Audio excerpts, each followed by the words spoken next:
Get ready to be inspired by the great things happening in rural education. The Rural Scoop will bring you new ideas and innovative solutions. We'll dive into education issues and we'll highlight what's working in your rural communities. You'll hear from a variety of educators, administrators, professionals, and others who will provide relevant and engaging content in each episode. And now, serving up the scoop, here's your host, Dr. Melissa Sadorf. Well, welcome back to the Rural Scoop. I'm your host, Dr. Melissa Sadorf, and today we're diving into a topic that's becoming a part of education conversation, whether we're ready for it or not, and that's artificial intelligence. In rural schools where we already are juggling limited resources and multiple roles and a deep sense of responsibility for our students and our communities, the question isn't if AI will shape our classrooms, it's how we make sure that it's done safely and wisely and with people at the center. So joining me today is Monica Gilfillan, a former educator and education leader who spent her career helping schools bridge innovation and practicality. Monica now works with districts on ways to integrate AI that protects students and also lighten teacher workload and strengthen, not replace, those human connections and relationships. So we're going to talk about what safe and practical AI looks like in real schools with guardrails and family engagement and strategies that make sense for small teams and tight budgets. So Monica, welcome to the Rural Scoop. I'm so glad you're here. Oh, it's an honor to be here. I'm so happy to be here. Thank you for having me. Absolutely. So let's start with just learning a little bit more about you. Can you talk about your journey through being an educator to where you are today? Absolutely. It's just a joy to tell my story. I started as an educator back in Chicago, and I am a special education teacher at heart. So I taught high school lit and special education. I was a basketball coach, and I love kids. I have always loved the idea of personalization. If everyone could have an IEP or a 504 and to drill down, I mean, what a perfect world to hit that personalization sweet spot. Fast forward, I moved to Arizona. I've been in Arizona the last 20 years. I absolutely love it, with 65% of our districts being rural school districts. And I've spent this second part of my career in edtech really focused on modifications and personalizations in the edtech industry. And it's been an absolute joy. Love that. Well, let's jump into that. I would say that most rural schools are exploring AI pretty cautiously. I mean, they want innovation, but they're rightly concerned about student privacy and ethics and policies. So you talk about a safety first, people first approach. What does that look like in practice? Safety first, that's it. There is nothing if there is not safety first. And every single meeting I'm in, I really point folks to common sense media, parents, superintendents, school board members.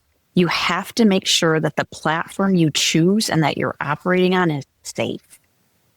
And what a lot of folks don't know is that there is a walled garden approach when you're working with districts. And when I teach about this and I present about this, I see people's shoulders drop and they exhale because they're not aware that you can put large language models into a walled garden that don't collect personally identifiable information, and they do not train the models on student or teacher input. So once you're in the walled garden, you can have access to ChatGPT, Perplexity, Claude, Anthropic. You can be in all of them and not paying $20 a month separately for each of them inside of a walled garden.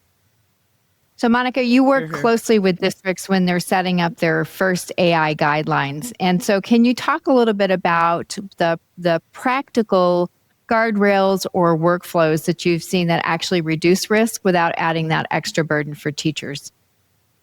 100%. I think the biggest problem I'm seeing out in the field right now is fragmentation.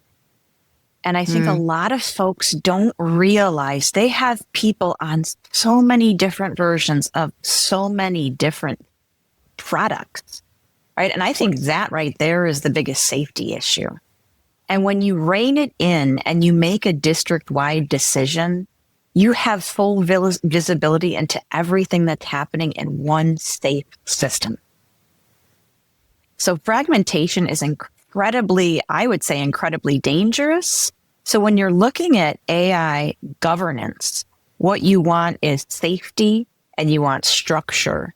So then you can have modeling from the top down, right? You want the superintendent and the curriculum directors and the teachers all working together on that common language. So they're educating the students properly, right? We're doing this together. This is a team. And if we're not all speaking the same language and building those muscles repetitively, right, with the same common language, how could we possibly get it to stick any other way? Well said. Very well said. You've worked with a lot of different types of systems. I want to talk a little bit about policies that are written for large urban systems that don't always fit rural or small districts. So how can rural leaders that are trying to write AI guidelines that reflect local capacity and community values get something that's really true to who they are rather than a copy-paste of a big district model? True to who they are. I think the most important thing that I see is making sure that you're including your teachers in your early discussions. Because the biggest bottleneck that you're going to hit is pushback. Right? So you want to make sure you are inside of a platform that speaks to an educator, right? Because anybody can get into a blank large language model and not really understand everything that you can do with it, right? It's the most important thing that a rural school leader can do is involve their teachers early and make sure they're in the platform and that you've got that teacher vote and that community vote and that everyone feels good about the experience. Yeah, makes sense. You mentioned so important. You mentioned ethical use earlier. So can you talk a little bit about what kinds of questions that educators should be asking themselves before they use AI with students and how really as educators we can make that ethical reflection really part of their daily practice instead of an afterthought? Oh, 100% safety first. I mean, we dropped the ball on social media, right? We dropped the ball on social media. So now we have a chance to do this the right way. And when you talk about ethical use, we have to teach our students what it means to protect their personally identifiable information. Yes. Right? Yeah. And the type of information that we're putting into these systems. So you want to make sure that they understand what is a walled garden? How does a walled garden work? And why is it safe on a system like Magic School where it might not be in a system like ChatGPT? Or if you're pulling up Snapchat on your phone and you're starting to have relationships, right, with these bots. These are very big issues that we need to address in class. Yeah. Yeah. We have to help our parents because I don't know that all of our parents really understand what their students have access to right now. And it's about kitchen table conversations. It's about pulling the entire community together and say, we're going to do this right. Yeah. Yeah. Let's shift the conversation a little bit to the educator at the front of the room. There's been a lot of concern that teachers have that AI might de-skill their work or devalue their professional judgment. And especially in small districts where teachers are already wearing so many hats. How can AI actually strengthen their expertise and creativity rather than replace it? You know, it is just mind-blowing. I have so much joy when I'm working with even the most reluctant teachers. It feels like a renaissance of pedagogy. It's the joy that is coming from these teachers. It feels like the art is back in the profession because they have the power to customize. So they have the tools, right? But once they're in and they learn how to prompt and they see the responses and it becomes a thought partner, our overburdened, stressed out, overwhelmed teachers, they have this load lifted off of them and they can get back to doing what they love every single day. And that's really that student engagement piece and building these lessons, because we've all taught that fourth grader who only cares about Minecraft and dinosaurs. We just have, right? Yeah. Now you can have an AI thought partner and say, I'm teaching a very complex, maybe not the most exciting topic today. Will you please make this relevant to a student who only loves Minecraft and dinosaurs?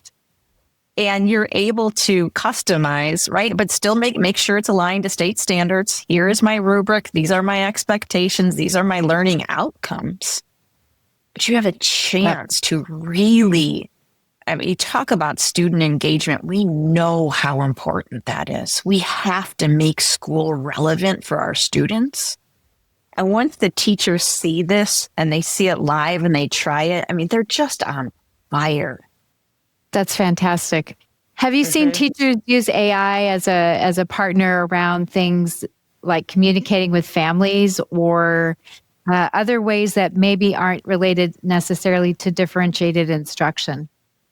Oh my goodness. There's suites of family communication tools in multiple languages. You can have the emails you're sending out now read aloud in multiple different languages. You also have tools for difficult conversations. We've all had tough days where you might want to crack off and respond to an email and say, oh, wish I wouldn't have said that. I really wish I would have been a little more calm before I hit send, right? So there's tools for difficult conversations, emails, social posts, all of these things in this digital world that can really weigh heavy on our hearts. I mean, how many times have you sat staring at an email, thinking about it 3 or 4 times because you're worried about your tone? Yeah, absolutely. Absolutely. So for our overthinkers or folks who are stressed out, these tools are really, taking that stress level down and helping them move to the next task more quickly. Yeah. One of the things, Monica, that I love about your approach is the emphasis on multi-generational learning, which you're getting students and teachers and families learning together. So what might that look like in a rural community where technology access and comfort levels are really going to vary pretty widely? Yeah, and this is so important. And I do this on the weekly basis is I teach people once you're in an enterprise system or system of your choice, similar to Magic School, you can build community rooms and parent rooms. And this is all at the district level or at the teacher level. So if you want to bring families in and say, okay, mom and dad, we're going to do a resume improvement session.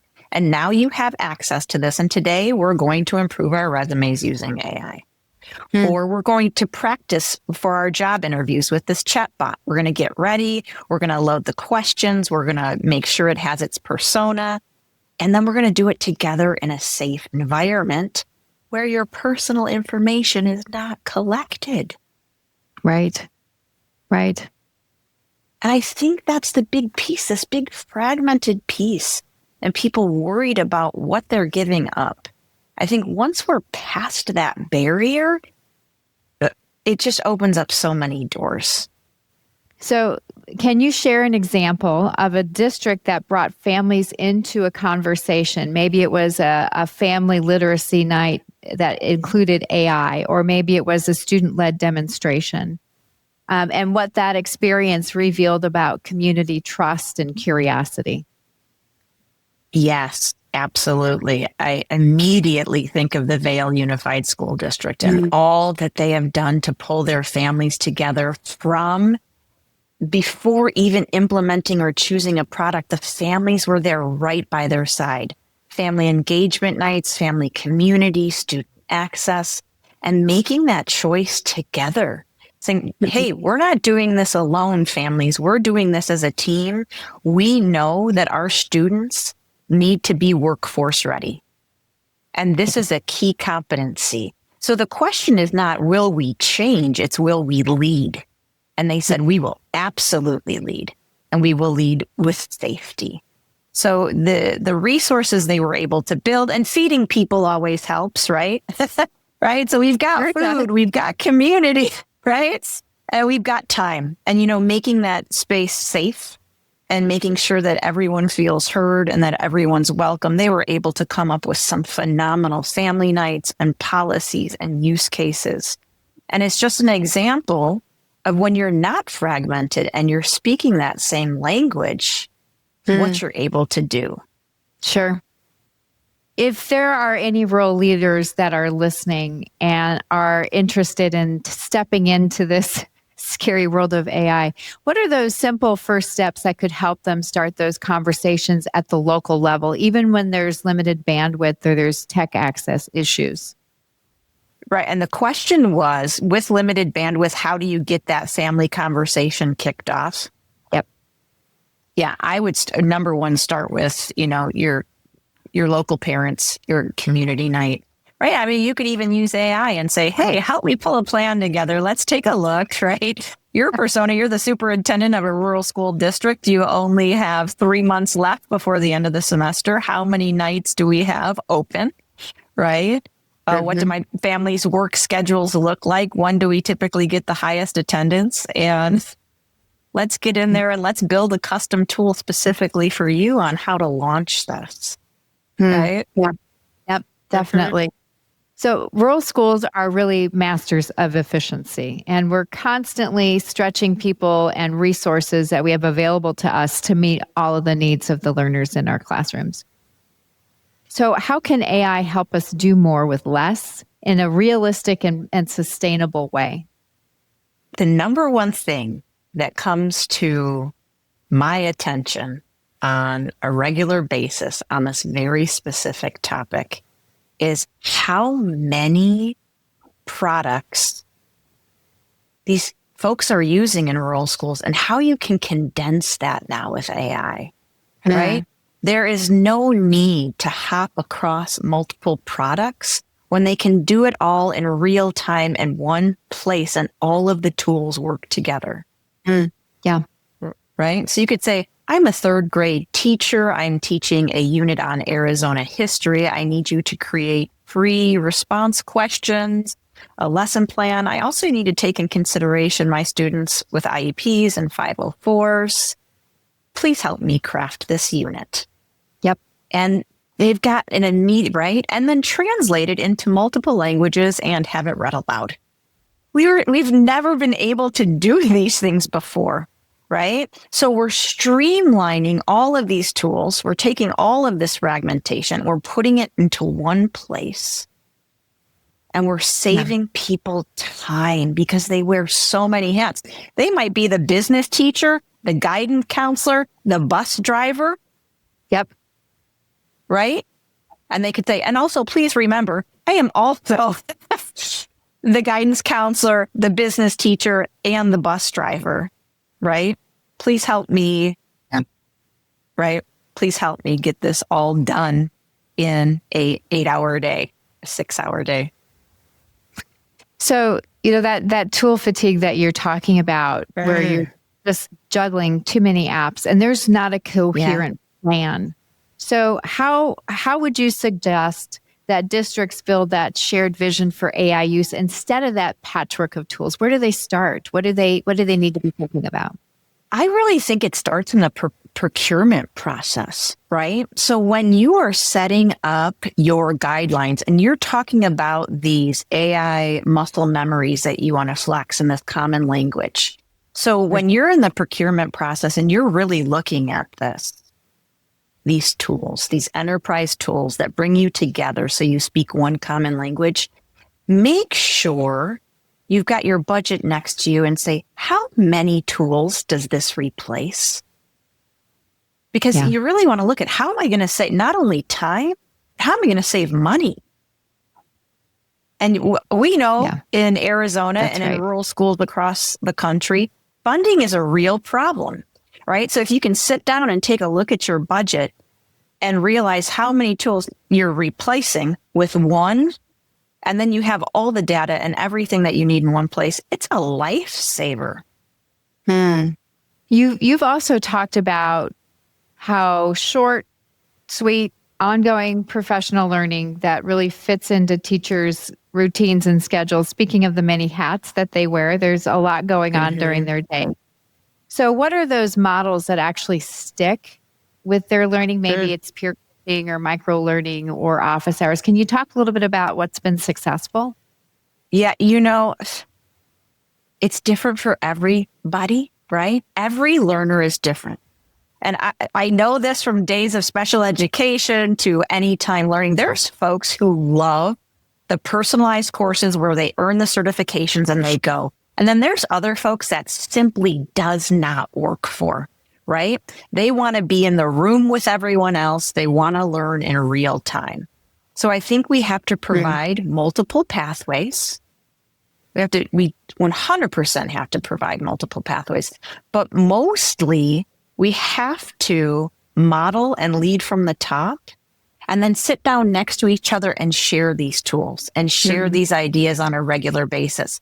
Because if you earn a one and done certification on the side and you aren't sharing that with anybody or showing them how you're using the tools every day, right? It doesn't expand or grow or help your full community and all of your students, right? We want to make sure everyone has equitable access. And to do that, we have to communicate with one another and share and model. How do you see that showing up around partnerships and maybe community capacity building, like libraries or small businesses, community colleges that can help with that sustainability, that AI integration? Have you seen examples of that? I love our librarians. Our librarians are amazing. And sometimes they just blow me away. They take to the systems and what they're able to create and do and the folks that they're able to bring together. What a powerhouse team you have in the libraries. And community ed. Community ed is doing so much. And I feel like, please, whatever you do, do not leave the libraries and community ed out of these discussions.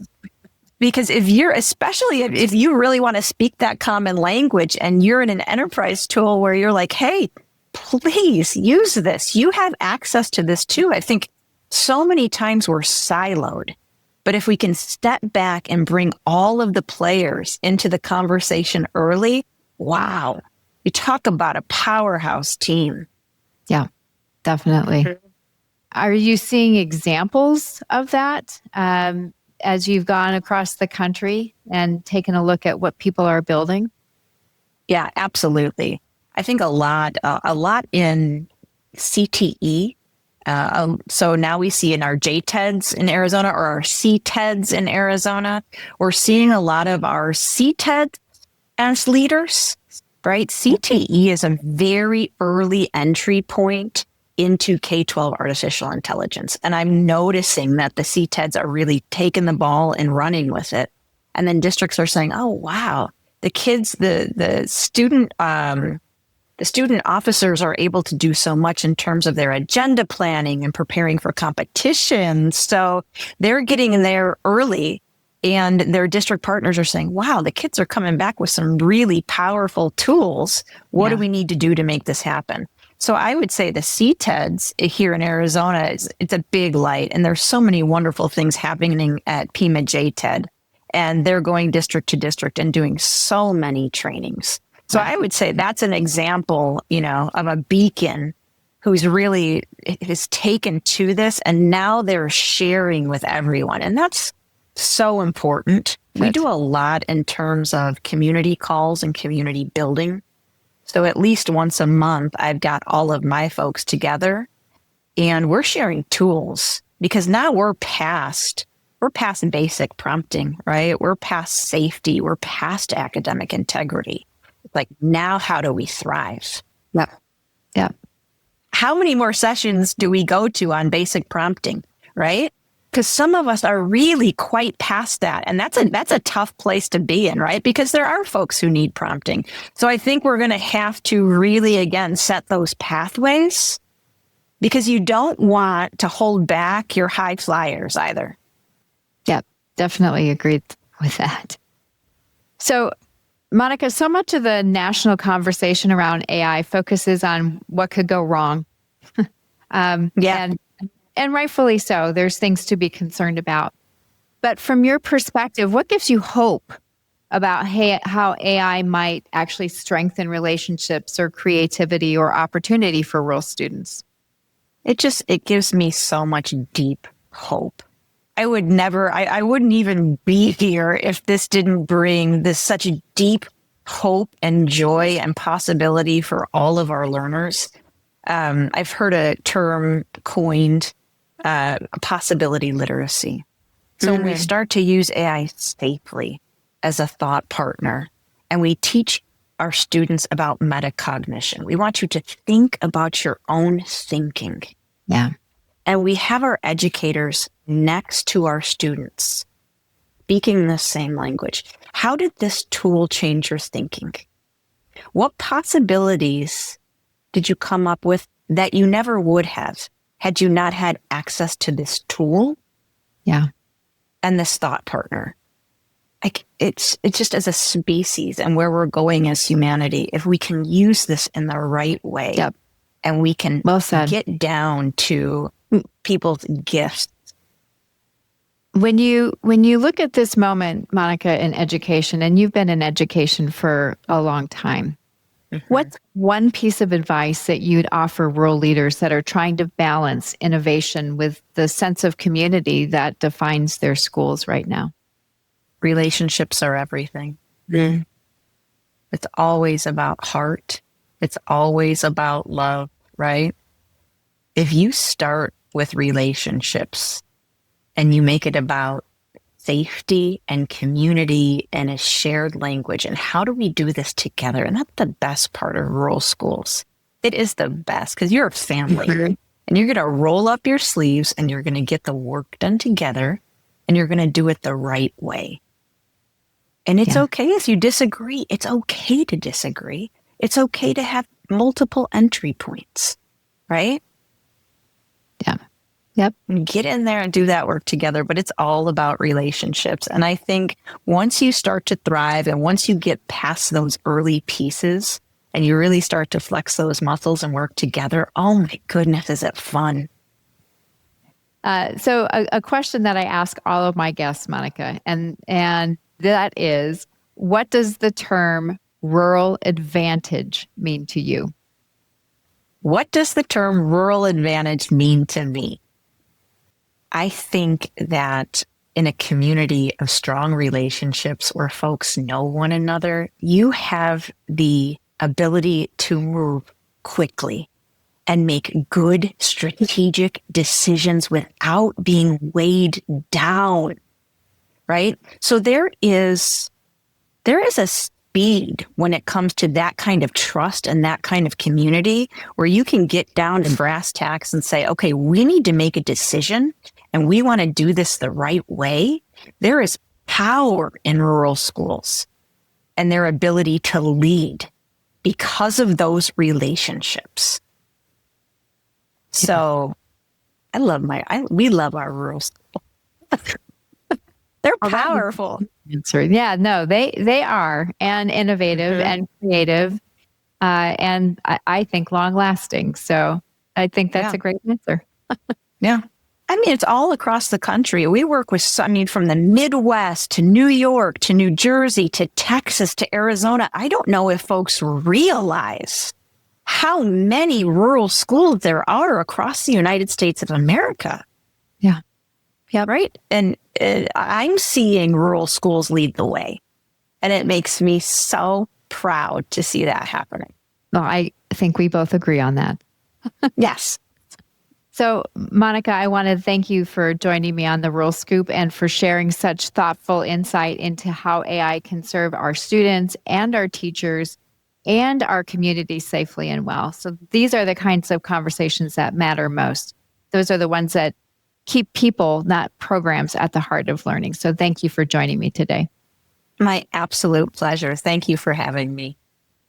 For those of you listening, if you enjoyed this episode, please be sure to follow, like, or subscribe wherever you get your podcasts so that you never miss an update.